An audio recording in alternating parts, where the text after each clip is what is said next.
21st Century Fox, also a partner and owner in DraftKings. That's us. Meanwhile, this could become an issue in Texas. The Texas Tribune reports State Rep Myra Cranauer will ask Attorney General Ken Paxton if these sites are legal here. So the Attorney General is likely to look into it. Heather. Yeah, Steve, I like the way you put it. That's us. That's our company, not us. To help answer that question, though, about whether this is legal or not, we are going to Attorney Mark Senter. Thank you for being here with us. Thank you for having me. All right, so before we kind of get into this, I want to do a quick explanation, the X's and O's of how this works. It's all really pretty straightforward. First, you choose a contest. You go online, you figure out which one you want to be a part of, because each contest is different. They can be daily or they can be weekly. Some cost money, some don't.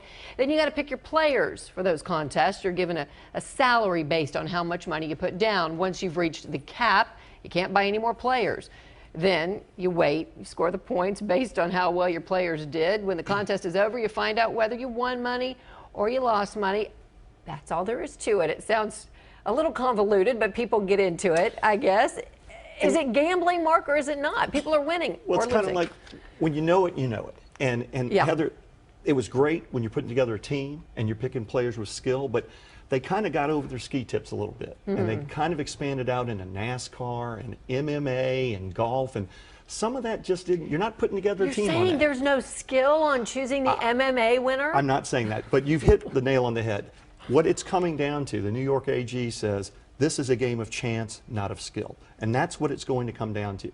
Whether it's skill and how much chance is involved. And that's really what the rubber's going to meet the road. Well, listen, so, I mean, the people who are into this, they love it. And they will tell you, you know what, every week, or some people daily, they go in and they're changing, you know, their players and their game and all of this. And they say that takes a lot of skill to kind of look at what they've done in the past or what they're going to do this weekend in a game. Well, I don't think people realize how big this has gotten. One of the companies was saying they were signing up 20 to 30,000 new people a day. A day? A day. A day. That's just sitting at home on your computer. A day. But the problem was, kind of the jumping off point, what happened was, and I won't name the two companies, we know who they are, but one company's employee went ahead and participated in its competitor's game.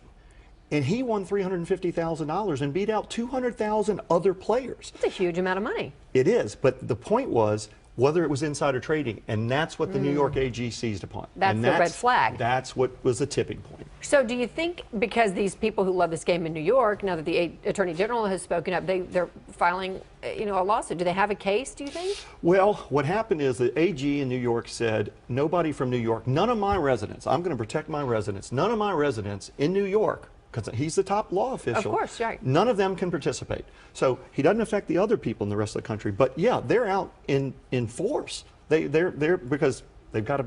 There are a lot of people doing it. Right. So they are the injunction. So you understand when they come in with the injunction, you've got these two companies trying to enjoin the top law official in New York, enjoin him from taking action against them. So they've got to come in there and say, first of all, this isn't gambling, but they're trying to say, enjoin is just what it is. Stop from doing something. So they each filed their respective lawsuits, and they're trying to stop the AG in New York from doing it. Well, you know, they're saying it's not gambling, but honestly, you look at the commercials, it looks like the Texas Lotto. I mean, it looks like the lottery. To me, it looks almost exactly, and you're like, well, I know it's a line, but it does. I'm not going to make an opinion on that, but that's not my ball of wax to decide that. But there's a lot of money changing hands. Of course there is. And you can see they had the dream team in cases in the past. They are putting together their dream team. They've brought guys out that have represented the New York Yankees, and see, all the heavy hitters are going to jump in on this. So here in Texas, is it going to trickle down to us from New York? Well, as you know, we don't have too many legalized forms of gambling. You've Right. got horse racing and lottery, and you've got one casino up in Eagle Pass.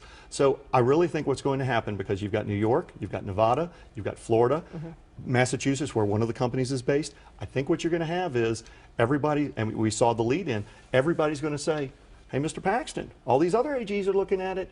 What are you going to do? Right. So there's going to be pressure. All right, he'll look at it, and so will we. Mark, thank you for Thanks coming for having in. me. I appreciate it. Thank you.